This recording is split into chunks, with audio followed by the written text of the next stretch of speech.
T, Hot Rod, and L Train coming at y'all. Man, it's the T Train Show. Y'all know what time it is, man. What up, T? What up, Hot Rod? What up, L Train? Y'all know what time it is, man. It's the Welcome to another edition of 3 the Hard Way. Before we get into what we got to get into, I got to introduce my fellas. The influencer is in the house.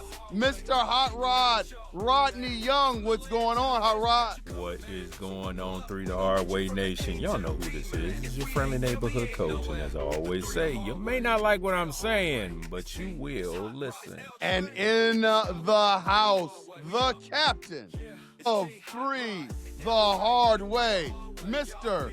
Terrence Austin T. What's up, man? What's going on, fellas, and what's going on, everyone out there? 3 the Hard Way Nation. Let's get this thing rolling. Let's get the ship underway. Let's go. Man, when we looked at the schedule, fellas, we looked at this New York Jets game as a game that we kind of penciled in as a win. Like, we just thought the Cleveland Browns were going to go into New York and win this game. Obviously, that didn't happen. But if you would have told me before the game that our former Ohio State Buckeye, Justin Fields, would throw for 53 yards? 54. 53 total? Oh, okay. Sorry. 55. Excuse me. 50-something. 55 yards. And the Cleveland Browns would lose that game, albeit 2 special team returns. I don't know what's going on with the special teams. A new play caller, so now they've exhausted taking the play calling out of Kevin Stefanski's hands. I saw there was a spattering of some good things in there, but overall it was a mess when it comes to the Cleveland Browns and their play calling, situational play calling. Then you start to add all of the self-inflicted wounds with the penalties and everything. It was just all in all, same old, bad day for the Cleveland Browns. Nothing really changed with the play calling. Dylan Gabriel at quarterback looked pedestrian. It sounds like, I haven't heard any sound bites from Kevin Stefanski yet, but it sounds like they're going to stick with Dylan for next week. They're not going to make a change at quarterback. So, fellas, where do we go from here, man? What is there a light at the end of the tunnel, or are we just going to be victims of just really, really bad football every Sunday with the Cleveland Browns? What hurt the most at the end of the game was that we got 8 more games to go, L Train. Okay? Oh, man. We got 8 more games to go. That's what hurt the most. Justin Fields, 6 for 11. Okay, 6 for 11. You said 53 yards. Rod said 55, 54. It doesn't matter. 6 for 11. Okay? The Browns had 10 total penalties. 10 total penalties. All right? We gave up a punt return where the guy went untouched and gave up a 99-yard kickoff return. Okay? The only bright spot about today is I'm not going to beat up any of the rookies. I'm not going to beat up any of those guys, okay? Right. Schlesinger with a high ankle sprain, as always, balled his behind off, okay?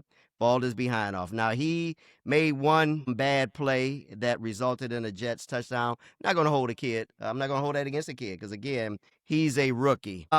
I tell you, the Jets weren't even really trying to play hard. They weren't. Now, I didn't watch the game. I listened as I have for many years being in the Navy, being away from Cleveland.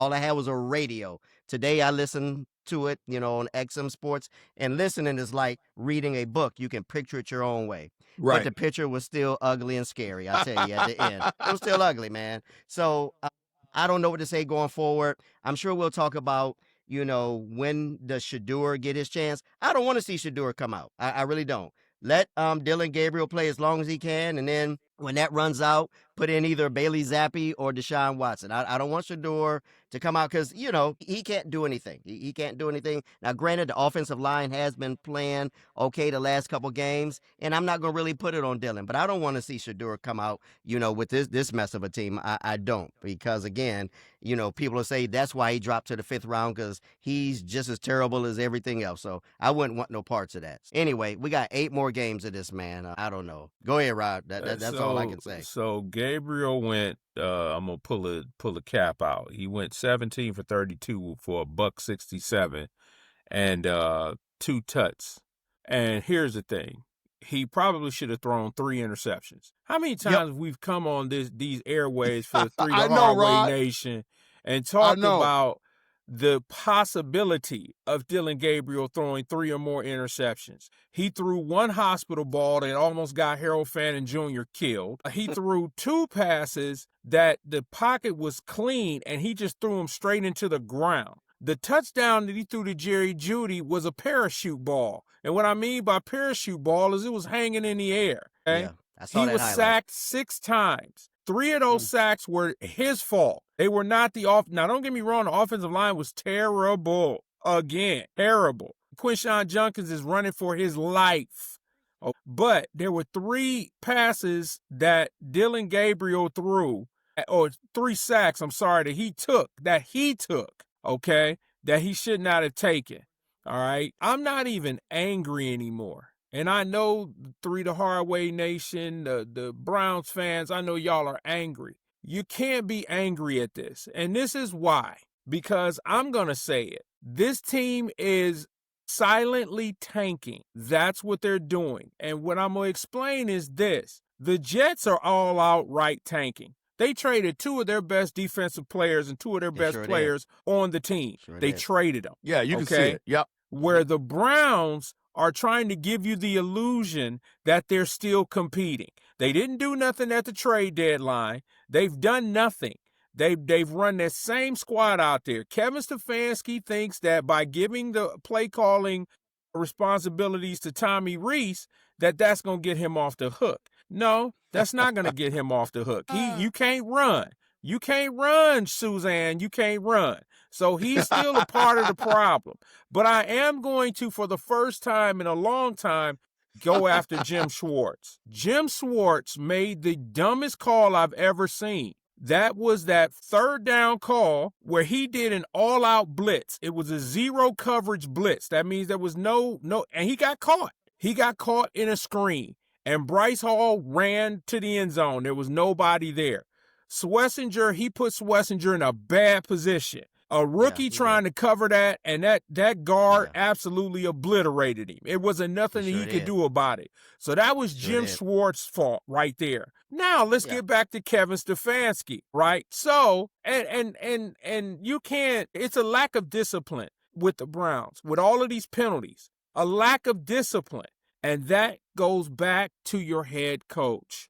That is unheard of. Okay. Now, I agree with Cap and I agree with you, L Train. I am now gotten over the Shedeur Sanders thing. As much as I want to see Shedeur, with this dysfunctional organization, with this issue that is going on in the locker room that Jimmy Haslam refuses, and I mean flat out refuses to fix. I don't want that young man thrown in the fire like that. I don't want it to happen. Go hide, and I won't even put an APB out on you. Go hide. I don't want it to happen. His back can stay hurt for the rest of the season. He can rehab over the summer, try it again next year. Because if this coaching staff is back next year, I love my Browns and I will ride or die with my Browns. But I can't watch this bad product anymore. I can't. They won't be back next year, Rod. They won't be. And you guys, everybody thought Coach Young was crazy. You guys are seeing the pettiness of Kevin Stefanski. He did not even blink when Mary Kay Cabot asked him, hey, look, do you think it's probably time to see Shedeur? Probably time to see a change now. You've had Dylan go for a few games. No, Dylan Gabriel's my quarterback. He is going to die on the Titanic with Dylan Gabriel. And guess what? He's going to die. That's what's going to happen because Dylan Gabriel is not even a competent backup quarterback at this point. He is not. And I said this the other day. You mean to tell me, and Andrew Berry is a part of this too.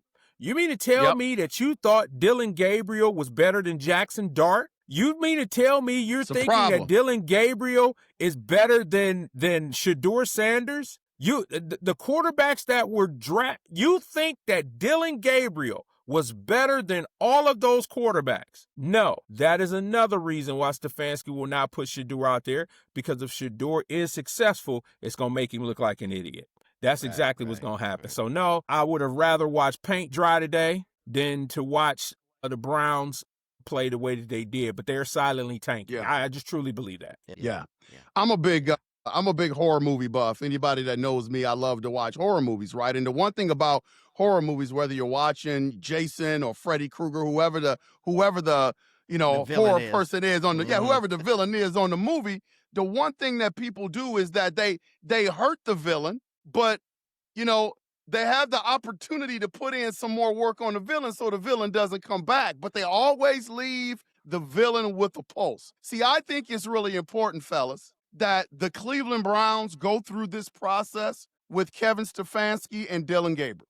They need to change coordinators. They need to give Dylan Gabriel every opportunity until all the pro Dylan Gabriel people out there, all the journalists, all the sports analysts, all the front office people, all the coaching staff gets completely tired of Dylan Gabriel. Like that has to happen. You can't leave any embers underneath all the ash burning. Like you got to put this thing out. You got to put the want of Dylan Gabriel to be on the field from anybody. You got to put it out. That's why I don't want Deion Sanders out there, because when not Deion Sanders, Shedeur Sanders. We couldn't even win with Deion Sanders, L. Stop it. Even if Deion Prime was out there, they still couldn't win. Jeez.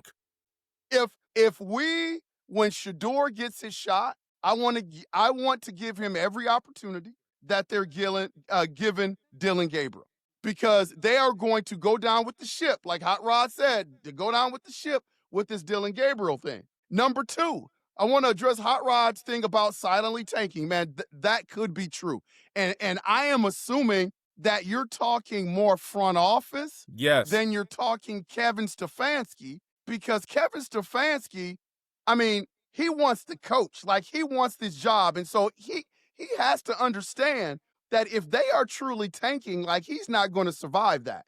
He may not survive it anyway, but if they are legitimately tanking this thing for the next 8 games, he for sure as hell isn't coming back next year to be the coach of the Cleveland Browns. And then the last thing, you talk about the Jackson Dart thing, Hot Rod. You identified before the draft even started the talent that Jackson Dart was. And you're not getting paid millions of dollars to do it. Right. Got these. What's your secret? What's your secret, Hot Rod? Yeah. You got these guys that are making top dollar in the Cleveland Browns front office, and they could not identify that. They went ahead and they chose Dylan Gabriel, who is not a franchise quarterback, over Shedeur Sanders, nonetheless, who they picked in the 5th round, and Shedeur Sanders is the better quarterback. But it's unbelievable the decisions that this organization makes. I call them, and it hurts my heart to say this, but I call them the worst organization in football right now. The worst organization in pro sports, because we can't get out of our way. We just can't get out of our way. The one shining jewel, though, in all of this, man, is Quinshon Judkins. Like, as bad as the offensive line is, as bad as the play calling is, as pedestrian as the offensive end, if there is a glimmer of light in this offense, it is Quinshon Judkins. The dude is out there balling. Yeah, he is. Yeah, he had 22. And to add to it, L Train, I say all the rookies. I love the entire rookie class. Judkins had 22 carries for 75 yards. And the first play of the game, he ripped off one, but then we had a holding penalty, or he would have had 100 yards today. Immediately called back. Now, here's my concern, though, for Quinshon Judkins. He's getting beat up because this offensive line is not moving anybody. He's getting these yards on his own. And with Dylan Sampson behind him and Jerome Ford, I'm not confident. Okay, this young man, I don't want this young man to get hurt. Okay, and he got to have something behind him. Okay, remember, these rookies have come from winning colleges, winning organizations. Quinshon Judkins just won a national championship with the Ohio State Buckeyes. He's used to winning. He's not used to this, and he's not going to get used to this. You can see the frustration on this young man's face, okay? And so what I'm saying is, and let me ask this question while I have you two. Do you think Stefanski has lost the locker room? Yes. Yeah, I think he has. Yeah. I think he lost it a couple of weeks ago. It's been gone. This is maybe, the 3rd week in a row that it's gone. Yeah, he's lost it. He's lost so my question is, if Kevin Stefanski has lost his locker room, and Andrew Berry is so cowardice that he can't even do press conferences anymore, when does the change take place? Now, I'm saying that I'm not looking for Kevin Stefanski to get fired now because the season is over. All right. Yeah, ride it out. Let him finish out the string and then you go ahead and cut him loose. Okay. But when you lose the locker room, when you lose those guys that at one point in time believed in you, now you're going to start seeing Myles Garrett on IR. You're going to start seeing Joel Bitonio sitting out a game. You're going to start seeing these guys start sitting because they don't see the reason to finish. Joel Bitonio is going to retire at the end of the year. Wyatt Teller probably will be the only lineman that the Browns will re-sign because Jack Conklin is gone. Ethan Postage is terrible. The tackles are terrible. They're going to rebuild this whole line. But with this organization, with this group, I don't trust, even though Andrew Berry did a pretty good job with this rookie class, I don't trust him making decisions for a franchise quarterback. I just don't. Or wide receiver. I just don't see it. Okay? Because even though he didn't play this Saturday, Carnell Tate should be on the radar. If you got 2 first-round picks, okay, and that other cyborg Jeremiah Smith is not coming out yet, but Carnell Tate is right there for the taking, okay? And how about you build your offensive line through an established national championship contender, okay? But my point is, the Browns right now are beyond frustrating. They're absolutely like unwatchable now. And I'm doing it because, guys, we got to come on here and we love Cleveland sports and we talk about Cleveland sports. Right. But, man, it is bugging me to have to sit up and watch this crappy product. At least with you, Cap, you can turn the radio off, okay? You can, at least with you, L, you watching on a delay. For me, I'm watching it live, and I'm like, this is absolute trash. It's tough. It is. Well, let me ask you this. Because you brought up the question about, and I think a lot of Cleveland Browns fans are asking this, like, when is the change going to come? Obviously, Kevin Stefanski is more than likely dead man walking. So when is the change going to come? My question is to you fellas, I'm interested to get your thoughts. Do you think there's an element of this? Because the ownership has come out and said a couple of times that the Deshaun Watson deal was a mistake. And I'm trying to sit here and think to myself, why would you hold on to Kevin Stefanski until the end of the year? Do you think there's an element in that where they kind of blame themselves for putting Kevin Stefanski kind of in this situation? I'm not using that as an excuse. I'm just trying to figure out, why not make the change now? Why wait? I guess to answer that question, L Train, what good would it do to make the change now? Yeah. Send him out the door and let Jim Schwartz take over. Okay, I'm okay with that. But as far as finding your guy, we won't be able to find our guy that quick. But I'd be okay with them cutting him loose midweek and letting Schwartz take over and riding the season out. And even under Schwartz, you start looking for who's possibly out there. You start looking in the college ranks. You start looking at guys who are maybe in the booth or whatever have you that just recently left the game. I'm okay with that, but let Schwartz take over. Let Schwartz take over. I see it's a Jimmy Haslam thing, gentlemen. It's Jimmy. Yeah. Jimmy Which is scary the too. one. Yeah. And Jimmy feels sorry for the fact that, yes, the Deshaun Watson thing he said it was his fault. He made that call, and he's paying for it, so he feels like Stefanski was put in a bad position. However, all right, was it really a bad call for Deshaun Watson? Because as we see now, Deshaun Watson, we see, Dylan Gabriel, we seen Joe Flacco. Is it the quarterback or is it the offense? Let's make let's a little call bit of it both. what it a little is. Bit of both. Okay? Yeah, a little bit of Deshaun both. Watson, like I said, the story was Deshaun Watson told Kevin Stefanski he never could run that kind of offense. So Kevin Stefanski threw that down his throat. If a quarterback comes to you and says, I've never ran that offense before, I'm not comfortable with that, okay. Then you adapt. You adapt to that quarterback.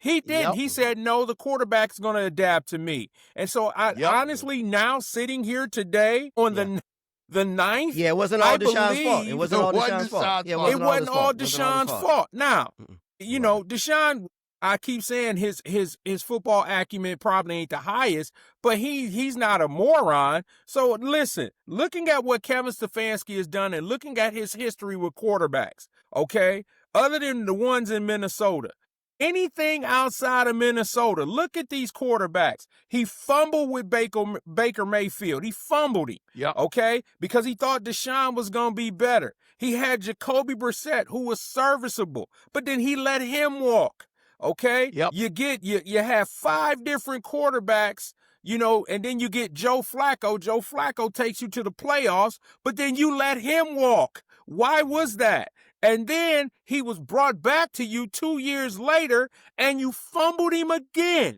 And then he went to Cincinnati, and he's throwing for 350 pretty yards. darn good there. It's not Joe 500-some yards Flacco. last week, didn't he? Right. Yeah, It's not. And if the Bengals defense wasn't so garbage driven, they'd probably be up higher in the division. So when does it come to a point when you say it's Kevin Stefanski's offense? This guy came out of Minnesota, with Kirk Cousins. They said he was an offensive guru. I haven't seen it. I haven't seen it at all. And so to answer your question, El, it's going to have to come from Jimmy. But Jimmy feels sorry for Andrew Berry and for Kevin Stefanski because of Deshaun Watson. That's why these guys are still hanging on. And it's a travesty. It's a shame. As I was listening to the game today, too, I was thinking with Jimmy's ties down there in Tennessee, I wonder if he's talking to Peyton Manning. Not as far as bringing him in, but I wish he would talk to him about, hey, man, how can I maybe, make things better here? That just kind of thought came to mind, talking to somebody like that. You keep bringing up Peyton Manning and them Mannings, you're going to have to go to 2-a-days. I'm telling you that right now. I need you to stop with this Peyton Manning and this Arch Manning, then he might put Cooper Manning in the front office. Eli will be running the personnel department. Look. You don't want no part of them Mannings. I don't want no. At least talk to him, Rod. At least talk to him. I think Peyton knows more than Jimmy Haslam does. He knows more than him. Peyton is getting paid. Peyton is doing the commercials. He's doing the Monday Night Football thing. He still knows football too. Now He's out here. Peyton Manning is not going to walk away from lucrative deals and commercials that he's doing now post-football to go and try to fix a dysfunctional organization. I want our owner just to pick his brain.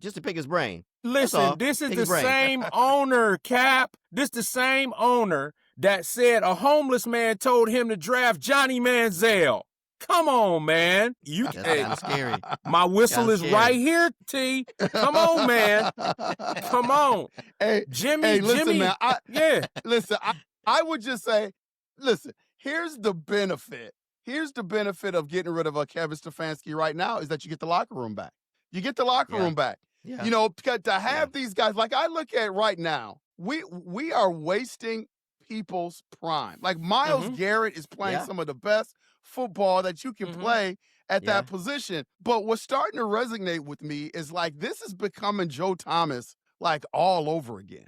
Like him being a Hall of Famer and playing just on some bad Cleveland teams. And man, if you let this stuff continue to permeate through the locker room, because there is a division on the team. You can see it in the body language. You can see it in some of the post-game quotes from some players. Kevin Stefanski has lost his locker room because I think the majority of the players, they see everything in practice. They understand football, especially within their organization, more so than we do. And I think the majority of the players can see that Shedeur would possibly be a better option than Dylan Gabriel, but yet they keep rolling Dylan Gabriel out there, man. So it's interesting to see where this is going to go, man, because right now it's just like we're treading water, guys. Yeah. And I always listen to the post-game show after the Browns game on KNR, and they say, Myles' body language was not happy at all. And I don't know if he talked after the game or not, but they said coming off the field, he was not happy. He was not a happy camper. So that feeds into what you guys are saying.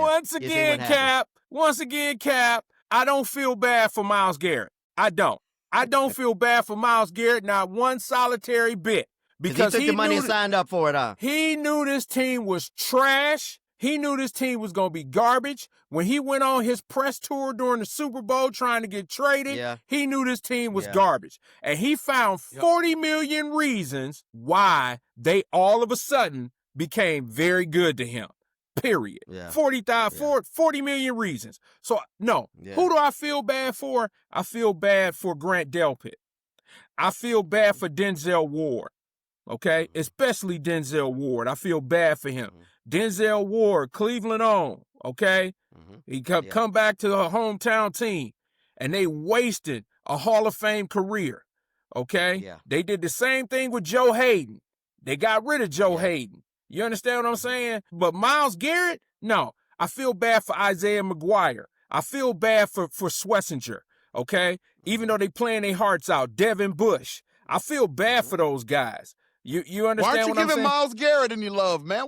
I ain't giving Myles Garrett no love because here's the bottom line. He took the money and hung around. You took the money. You felt the money was good enough to stay in the situation that you in. So now, hey, it's like that old adage, suck it up and play. You made your bed, now you lie in it.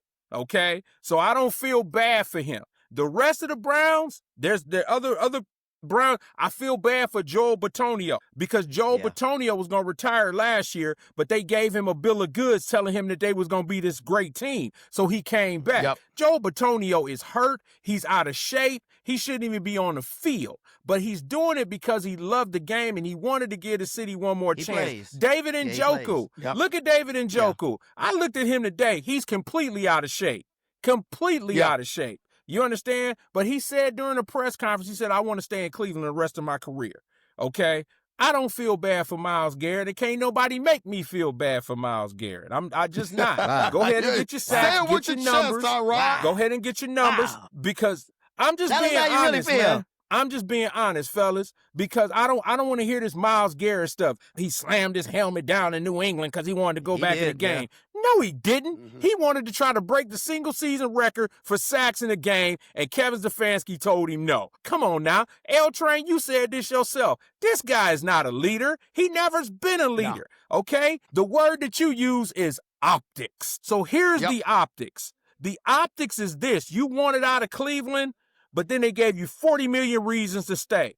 That's not leadership to me. Now, don't get me wrong. He's a Hall of Famer. He's an all-pro. He's probably going to be the greatest sack master in the game when he's finished. But don't sit up there and cry to me because you went for 5 sacks in one game and your team still got the doors blown off of them. If you're going to be a leader, you walk into that general manager's office or you walk into Jimmy Haslam's office and say, look, this is unacceptable. I'm not wasting the rest of my career here because you guys are looking to go into that stadium in Brook Park. I don't care about that. I care about winning right now. Sorry. Hey, well, you know, we're coming on, and Rod's really passionate about that. You can obviously tell out there through the Hard Way Nation. He's real passionate about it. I don't blame him. I don't blame him. I hear him loud and clear. But, you know, a lot of people tune in to us, fellas, to get a little bit of hope. Like, we all can watch the game. Like, is there a light at the end of the tunnel? You know, we're speaking to Three the Hard Way Nation out there. Like, what can we hang our hat on? I mean, we just lost to the Jets. We just lost to the New York Jets. Like, if you can't beat the Jets, every game that's left on our schedule, we have to be underdogs for. So, as a Cleveland Brown fan, where's the hope? What sort of hope can we give the Three Hard Way Nation out there? Yeah. Our rookie class, our great rookie class, I agree. and hope that we find, the best coach next year. Hope we find a better coach next year. Yeah, coach and GM. Class. Yeah, I agree. Rookie class, rookie class. Schlesinger, he's going to be an all-pro for the next 10 years. Mason Graham, all right. Isaiah McGuire, okay. Quinshawn Junkins. Yeah, Quinshawn Junkins. And McGuire's not great a rookie, but they're coming through. This rookie class, okay, is actually a decent rookie class. And like I said, when it comes to Dylan Gabriel, he's going to be a quality backup somewhere. Yeah, he is. Eventually, he's going to be a quality backup. He's not a starting quarterback. He's not an actual third-round pick. But he's not a garbage player. I'm going to be perfectly honest, and I'm going to say this. A lot of times it comes from coaching, okay? If Dylan Gabriel is still doing the same things that he was doing at Oregon, and if you think Shedeur Sanders is not up to speed, you still think he's not up to speed, then it becomes a coaching issue. It's not a player issue. It's a coaching issue. That means if he's not ready, if Dylan Gabriel went down today, was Shedeur ready to go into the game? And if Kevin Stefanski says that he's not ready, then that is a Kevin Stefanski That's problem. on Kevin That Stefanski. is on Kevin. That is not on Shedeur. And yes, y'all, I want the Browns to win. My goodness, I want the Browns to win. But when you try to make me think that a Pinto is a Mercedes-Benz, remember, I'm first team all common sense, gentlemen. You can't listen, when I get into that Pinto and I put that key in that Pinto, it ain't going to sound like a Mercedes-Benz. It's going to sound like a Pinto. Okay, like so that's what the Browns Browns like a Pinto too. That's exactly what it is. So that's what the Browns organization is trying to sell the people, is that we got a Mercedes-Benz. No, brother, you got a Pinto. Quit playing with me. Ford Pinto. Exactly. Yeah. Cleveland Browns lose to the New York Jets 27-20, a game that we should have got. But I'm going to make everybody out there feel a little better. Sometimes, it's very easy to focus on the negatives. We got to cover the Browns. But there is a jewel in our state, in the great state of Ohio, fellas, and that is the Ohio State Buckeyes. We didn't get a chance. We didn't get a chance to talk about them last week. Yeah. But I'm gonna tell you right now, we've had many great Ohio State Buckeye teams. The team last year won a national championship. Everybody thought the sky was falling when we lost to Michigan. Michigan tried to come out and plant the flag, and we had the whole debacle after the Michigan game in the horseshoe. After that game, we go on, to have a great run in the playoffs and win a national championship. So everybody's looking at this team this year, fellas. When I look at the Ohio State Buckeyes team this year led by Julian Sand, this team feels a little bit different.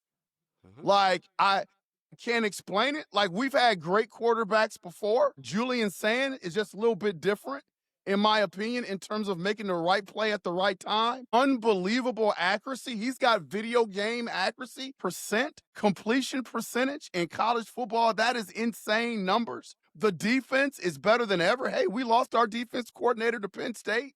We bring in Matt Patricia, who has done a fantastic job with the Ohio State Buckeyes. Fellas, talk to me about our boys, man. Talk to me about Ohio State. This team, to me, seems to be a little bit special. I'm going to be honest with you, and maybe I'm putting the cart before the horse, fellas. I'm just not worried about the Michigan game this year. I'm not. That's the game I worry about every year. I'm not worried about the Michigan game this year, fellas. What say you? What say you, fellas? 19 for 27. Let me go real quick, Rob. For 166 yards yesterday, 2 touchdowns. That defense is spectacular. Like you say, too, L Train going forward, I'm not worried about Michigan. Real talk, the only team that concerns me going forward for the Buckeyes, the only team I have concerns about because they pass the ball so great is Alabama, okay, if they run up against them in the playoffs. Outside of Alabama, there's no team that I fear, for the Buckeyes. And thank God for the Buckeyes. As being Browns fans, that's, for me, that's our fallback. So, yeah, they're going to beat Michigan. They're going to beat Penn State. There's nobody I'm afraid of. I fear nobody. Well, they already beat Penn State. They already beat Penn State last week. So, again, going forward, just, Alabama's the only team I think that can give them a run for their money. They're going to beat the brakes off of Michigan. They are. Yep. So that's it. And that team, that Buckeye team, I watched them, just basically dismantle Purdue. I watched them dismantle Purdue yesterday, and it almost looked like Ryan Day was conducting practice. Yes. That's what it looked like to me, and that's why it's something different about this Buckeye team. They're determined to go back to back. I wonder how Jim Knowles feels right now being at Penn State. I put out an APB for him. Wonder how Jim Knowles feels.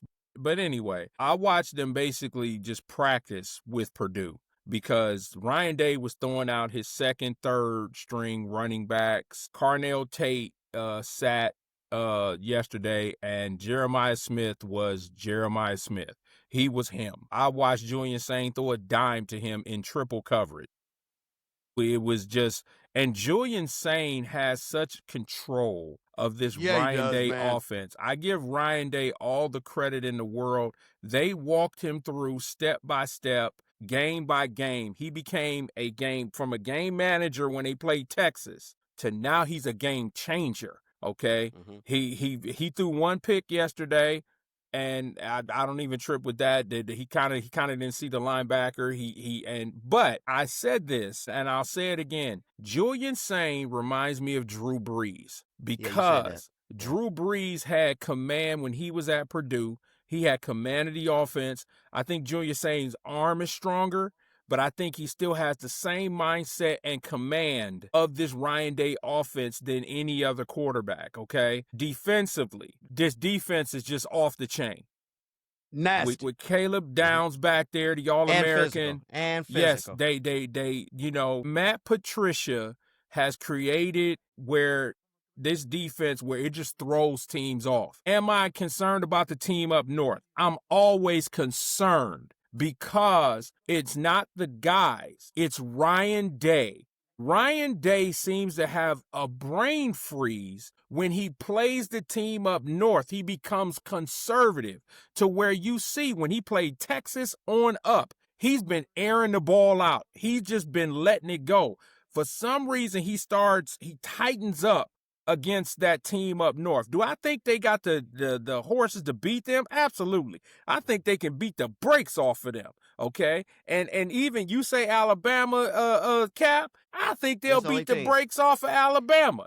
Yeah, I want to see Indiana in the Big Ten championship because everybody talking about Indiana, and I think they'll beat the doors off of Indiana. Indiana just barely beat Penn State. And we played around with Penn State like we was playing with our food. So I'm not worried about any team. I'm always concerned about the team up north because they do get up. That boy Underwood, who is the quarterback with that team up north, that young man is going to be a problem in the next couple years. He can play. He just don't have all the weapons around him. But he can play. He's a dual threat quarterback. He can throw that ball. He can run it. He's going to be a problem. But I just don't think that they got enough firepower for the Buckeyes this year. I think the Buckeyes can and will repeat. And let me correct my stats. He was 27 for 33 yesterday for 303 yards, 1 TD and 1 interception. Yeah, 303 yards. Yeah, let me correct that. Yep. Yeah, if you're a boxer and you're in the ring and you're looking for your opponent to throw that big right hook, the jab will get you. And so when you look at the Big Ten and you look at Michigan, I look at Michigan as that big right hook. You know who the jab is? The jab is Indiana, the Indiana Hoosiers. And I am concerned about them because they have, other than the Buckeyes, they probably have the most firepower offensively in the Big Ten. Even though Penn State is having a bad year, Penn State, you forget, preseason number 2 in the country, Penn State is still Penn State. They still have some talent on that team to cause you a lot of problems. Indiana concerns me because they seem to be like a team of destiny, man. Because that was like a good win for them yesterday. Oh my gosh, the way they won that game, they should have lost that game, and they found a way to win. I could see a situation like this, fellas. I wouldn't be surprised if it played out like this. I wouldn't be surprised if Ohio State and Indiana met up in the Big Ten championship game and Indiana won that game. I think Ohio State will go into that game and be undefeated. But I wouldn't be surprised if Indiana pulls that off. I mean, when you're a team of destiny, you've never been there before. You're motivated. The players love their coach. They've got a veteran squad. I can see a situation where Indiana goes in there and pulls that off. But then I also see a situation where Ohio State runs the table and wins back-to-back national championships after losing that game. Everybody stubs their toe every now and then. I mean, look at the Bills versus the Miami Dolphins today. Football's a crazy sport. So if I had to bet, though, if I had to put everything that I own on it, I look at Ohio State as being the strongest team by far in that conference. Hot Rod, I agree with you. On any given day, any given Saturday, Ohio State beats the brakes off of Indiana. But all it takes is that one game for all the marbles for players to respond. So anything can happen. Anything can happen. Anything can happen. So our Ohio State Buckeyes, man, I live vicariously through the Buckeyes because I know what's coming for me on Sundays when I watch the Cleveland Browns and the Minnesota Vikings, man. You just never know. You just never know. The Cleveland Cavaliers, fellas, big win against the Chicago Bulls. Sure was. A lot of people were looking at that game. You know, Chicago's off to a great start. Both teams are playing well. Cleveland Cavaliers got the win. Mobley played pretty well for the Cavaliers. Give me your thoughts about the game. Yeah, they're still they're coming around, and they had to come back and win that game last night. Again, Yep. like you say, against a tough Chicago team. So I'm Down by liking almost 20, T. Down by almost 20. they came back. Donovan Mitchell brought him back, but again, everybody showed up last night, and I loved how Hunter put that kid on skates. Man, put that kid on skates, almost broke his ankle. They had to carry him off the court. But yeah, I'm liking what the Cavs are doing. Like Rod say, the coach is just throwing in different players at different times. They're playing, but they're practicing because he's trying to see what fits, what works where. So again, but the Cavaliers, yeah, they're going to do great in the regular season, but it's all about what happens come playoff time. So my hopes is that they can just stay healthy. Now, I didn't like the fact that Darius Garland came back, a couple of nights ago. I wish he would have taken more time. Okay, Yeah. because again, we need you come playoff time. But it's just something about him being on the court with Mobley. Okay, he and Mobley seem to, play, well together. Okay, so but I'm just concerned about his health going forward. But I like what the Cavs are doing. It's still early, but the key is to stay healthy and to just get that extra gear come playoff time. I don't care what they do the regular season. It's all about what they do come playoffs. Yep. There you go. Kenny Atkinson right now is still mixing and matching lineups for health maintenance. That's why Darius don't play back-to-backs, and that's why Alonzo Ball doesn't play back-to-backs. So Ball didn't play the other night, and so he didn't want to sit Darius and Lonzo, the same time. So he split it. The game last night was a tale of two halves. My biggest concern about the Cavaliers right now early in the season is, number one, their defense. Chicago ran on them, and that's where they got the lead up to almost 20 points, is they ran on him. Now, can I be honest? Isaac Okoro, for the years that he played in Cleveland, couldn't hit the broadside of a barn. But last night, I knew you were going to go there. But last night, he was shooting lights out. He was shooting lights out. Yeah, he was. Went for 19 And he was doing points. the ice water in his veins. Yeah, he was. I was like, this dude. I'm like, okay, where did that come from? This dude couldn't throw a rock in the ocean, and then all of a sudden, Isaac Okoro for three. I'm like, who is this guy? Right? He was hot. And Donovan Mitchell struggled in the first half. He couldn't find his shot at all. DeAndre Hunter and Evan Mobley carried. Now, let me explain with Evan Mobley. Evan Mobley was taking the ball to the basket last night. That's where he started getting off. And that's what Evan Mobley needs to do. Evan Mobley falls in love with the three-point shot. He wasn't settling for it last night. He was going to the cup. So that means somebody's been talking to him. And I get that, and I appreciate that, okay? Jared Allen was still a little MIA. I need a little bit more out of Jared Allen. His hand isn't ready yet. His finger isn't ready yet. His hand ain't ready yet. And Larry Nance Jr. sat last night. I think he had a minor injury, and he sat last night. You still don't have Max Strus. I love Tyrese Proctor and what he brings to the table. With Jalen Tyson is the one that I am really becoming high on. I like him. He's nice. Because Jalen Tyson is playing his way into the rotation that when Max Strus comes back, Kenny Atkinson is going to have a conundrum. That dude, we applauded Donovan Mitchell in the fourth quarter, but it was really Jalen Tyson. Jalen Tyson went for 8 points in the fourth quarter. 2 threes, and then he had another bucket. And then he made a key pass to Donovan Mitchell for the three-point play that finally ended up sealing the game. And he's playing defense. You know what I mean? So I see when the Cavaliers are healthy, I'm saying this now, they're going to be deep. They're going to be real deep. And I think the person that's going to be the odd man out is Luke Travers. I think that guy's I think he's a good player, but I just think he's going to be the odd man out. Unless something else transpires. Dean Wade can't hit the broadside of a barn. I'm sorry. I'm not a Dean Wade fan. I know he's 6'10" and he can defend the wing, but at a certain point in time, you got to be able to hit the shot. And Dean Wade is not consistently hitting the shots that he's free. Last night, not Isaac Okoro, but Jalen Tyson made Chicago pay for sagging off of him last night. He made him pay every single time. And so, and Donovan Mitchell is not a natural point guard. When Donovan Mitchell plays point guard, he struggles.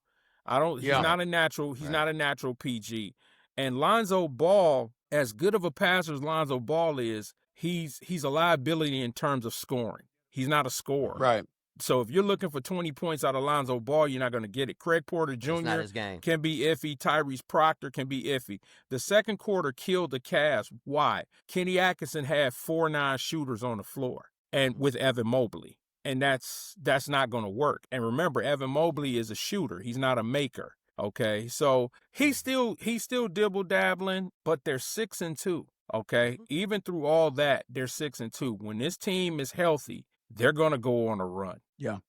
Well, when you look at, the Cleveland Cavaliers, the bar is the Oklahoma City Thunder. How far away are the Cleveland Cavaliers? I know it's early. A lot of things have to fall into place. Players have to develop. But if you had to call right now, is it a big gap? Is it like a Grand Canyon type gap? Or are we closer than we think to Oklahoma City? Well, OKC, they are the champs. However, they're young, okay? I wouldn't say the gap is that wide, L Train. Right. I think it's too early right now to, try to, assess where that is. So just give it a little bit of time. They are the champs, but they are young. Do I think they're going to repeat? I really don't, okay? But it's early. It's early. So let's ask that maybe getting close to around Christmas, okay? Getting close to around Christmas, beginning of the new year. Let's see then. But right now, again, getting back to our Cavs, I love what the coach is doing. He's trying to see who fits where. Let us remain healthy.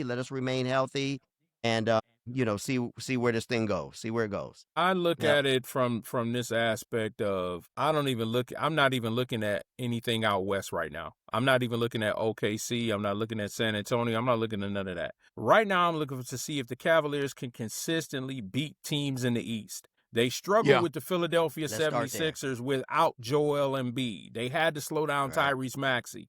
They ended up beating them. They ended up losing to Boston when they played Boston the first time without Jason Tatum. Okay? They lost to New York the first game of the season. I get that, but they lost to New York. I'm not concerned right now with teams in the West. I need to see you consistently beat teams in the Eastern Conference. So the teams in the Eastern Conference, you got to beat. Now, they started with Chicago. They struggled with Chicago, but ended up coming back and beating Chicago. Can they beat Orlando?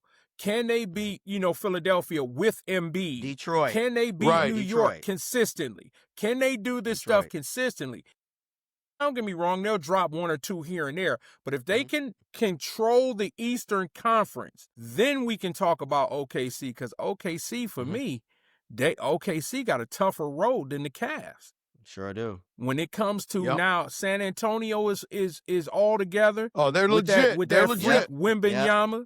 You got the biggest starting lineup in Houston. Okay. Golden State is still the old dogs. All right. Then you got LeBron and Luka just lurking around out there. You know what I'm saying? So I'm really not worried about the the Western Conference right now. I want to see how they compete in the Eastern Conference. In the East, Yeah, it's going to be interesting to see, man. I think that the Cleveland Cavaliers, fully healthy, is the best team in the East. I think they're going to really show that this year. I think they've had some shortcomings over the last couple of years. And sometimes when you have those self-inflicted type series and you're injured, that benefits you in the future. And I think that's going to benefit the Cavs this year because they've been through the mill and they're ready to go this year with their roster. So I'm really, really looking forward to that. As always, there are players out there, fellas, as we transition that need a little bit of help. They need a little bit of rehab. And so what better place to go to for rehab than T's Boot Camp? Yes, Get sir. your head ready to be shaved. Get in line. Get ready to do some push-ups. T, who do you have in your boot camp this week? All right. I got an NBA player and I got a football player's dad. But let's start with Ja Morant, okay? He's already mouthing off. He got into a little squabble last week with the team. And then I think I heard a comment saying he's making $40+ million a year and he's not happy. He's not into it. I think it's time for Ja Morant to find somewhere else to go, okay? It's just not working there where he is. I think it's time to move on. And he needs to go to a team where there's some veterans, where there's some elders in the locker room to get this kid's head on straight. I think he's worn out his welcome where he is. It's time for him to move on, okay? Making $40+ million a year and talking about you just don't like the game anymore, you're not motivated. He's going to continue to be a grease fire and cause problems, okay? Season, we haven't even played, 12 games yet, and here he is. So he's just going to start doing, stupid stuff. So report to boot camp, John Morant, and let's get you whipped into shape and Drop maybe and get give you me 20. motivated. Yeah, drop and give me 20. Drop and give me 20. And the second person I want to report to boot camp is Rome Dunzee's dad. Rome, the wide receiver for the Chicago Bears. That kid can play, man. He can play. Last week, I don't know what happened. I guess they weren't throwing the ball to him, and his dad broke out the Twitter fingers and just ripped everybody, ripped the organization, ripped the players. Come on, Dad, you can't do that. You can't do that because you're just going to put a target on your son's back. You don't do that. Let him play. Let him navigate that, okay? Go to boot camp, Dad. Yeah, go to boot camp. Show up, Dad, because, dads don't do that. You don't do that. Now, I know you want the best for your son. I get it. But you just put a target on his back when you rip his team, rip the coaches, rip everybody. He's got to be the one in that locker room, That's not right. you, okay? Yeah. So show up for boot camp, Dad, because that's not the way to do it. So John Morant and Rome Dunzee's dad. I think his dad's name is James. James, show up for boot camp. Come on, buddy. Can't do it. So those are my T's two. boot camp. Hey, hopefully, hopefully they come out better for it, man. Yeah, people come come out to your better. boot camp, they come out better for it. Come on, they'll be whipped into shape. Haircut, shine, boots, the whole 9 yards. We'll get them right. Get them right. There you go. Boot camp. Those All two. right, fellas. Mystery Brown of the week. Oh, man. Who won Rod's last up, week? what, How Rod 6-3? got it? Rod's won 2 in a row, man. Or no, Come on, I think Cap. 2 in a row. Yeah, he's kicking my butt. All right, man. Here it is. Mystery Brown of the week. First clue is I was drafted in the first round of the NFL draft. That really narrows it down. All right. Number 2, I played college football in the Pac. I was known for changing games with a single touch. Charles White. Nope, that was a great guess, though. I stood under 6 feet tall, but played way bigger than my size. Greg Pruitt? Nope, I scored multiple touchdowns in my first NFL season. Eric Metcalf. No. It's Eric Metcalf. Eric Metcalf. I Eric got it. Metcalf. I didn't know that he. Okay, wow. Where did he play ball? Where did he play college? Texas. Texas. Okay. Wow. Okay. Eric Metcalf. Yeah, Eric Metcalf. That's why I I wanted remember, to say is that when yeah. he said the Pac-10, I'm like, Yeah. okay. You forget about Eric Texas. Metcalf. That's right. Y'all You remember forget that about time he that. had 2 punt returns against the Steelers? Against Remember Pittsburgh. the Yep. game? Yeah, Yep. 2 punt returns. Yeah, and against the Steelers. Mhm. Yeah. Okay. And he Yep. could take a hit too, man. He Yeah, was a he tough could. dude. Yeah, he was tough. Yep. He was a tough dude. Okay. All right, Rod. Yeah, I'm coming back, Rod. He 6'4", creeping at you. 6'4". He's creeping I'm at you. creeping at you, Rod. Creeping at you. All right, T, this week he's got start 1, bench 1, cut 1, erase 1. What do you got this week for us, T? All right, are y'all ready? I got a good one. Okay? And wifey gave me this idea, okay? She's a Okay. sports fan. She gave me this idea.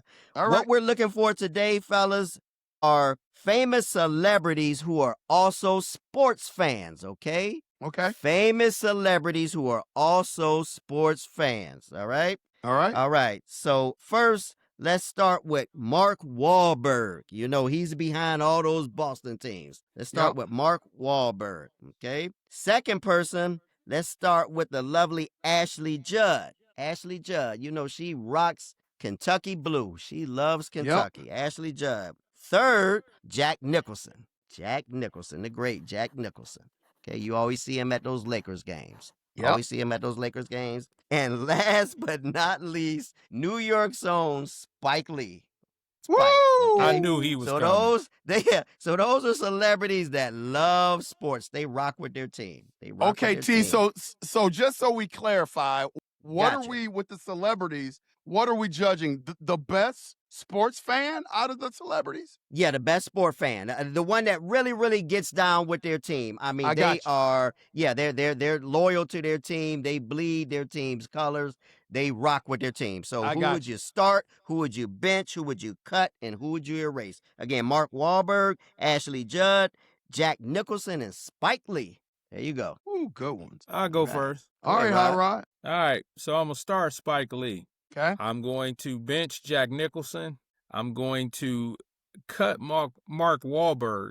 And I'm going to erase Ashley Judd. Mm. Wow. Okay. All right. I There you I go. am going to have to say Rod did a good job there. Yeah. I'm going to have to say that I am 100% with the influencer, Coach Young. My list is the exact same. I will start Spike. Start Spike.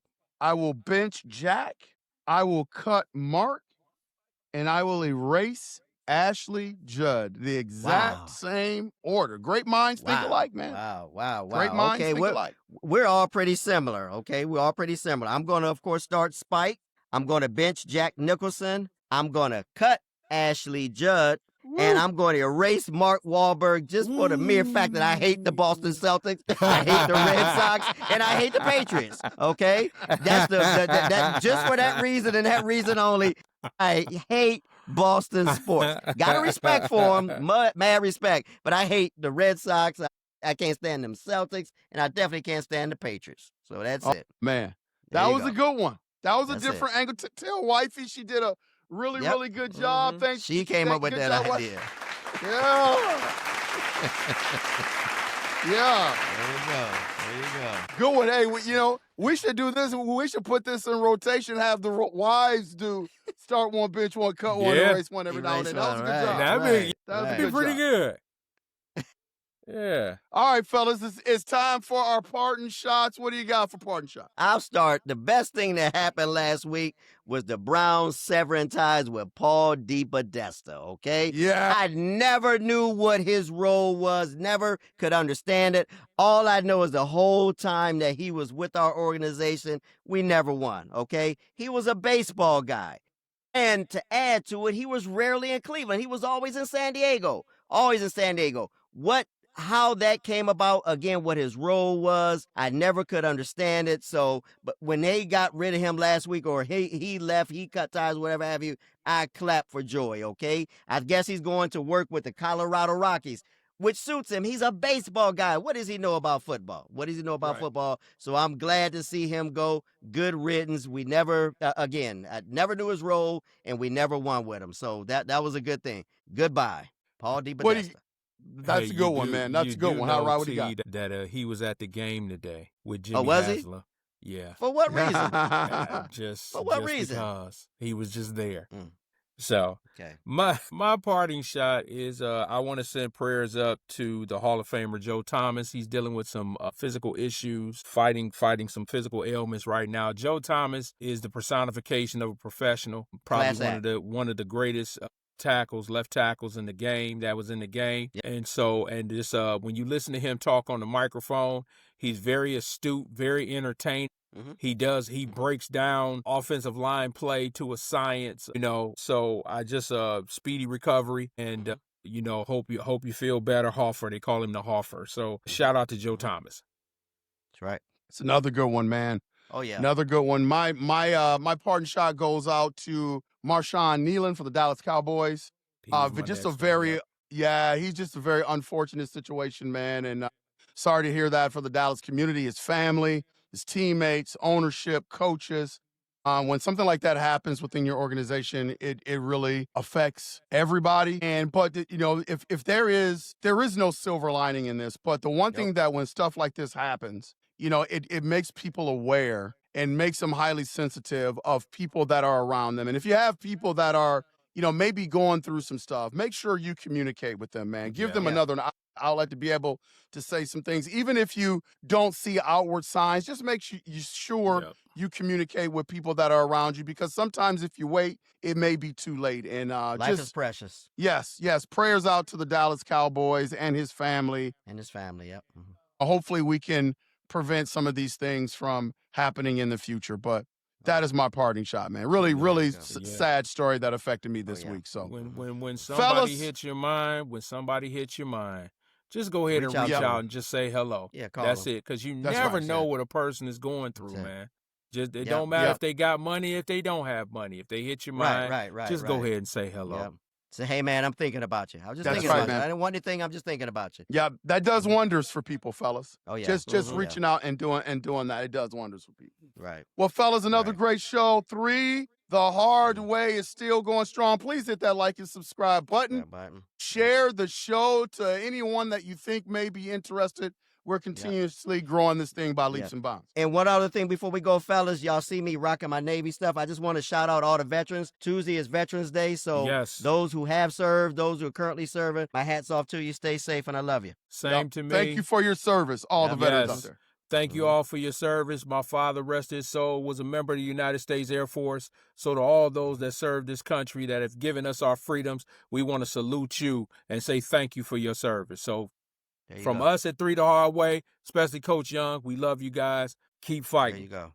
There you go. Thank you so much. And for the fellas, this is Train from 3 the Hard Way. We'll see you guys next week. Peace and love. All right. Y'all brothers have a good. Thanks for watching. Don't forget to like, subscribe, and share.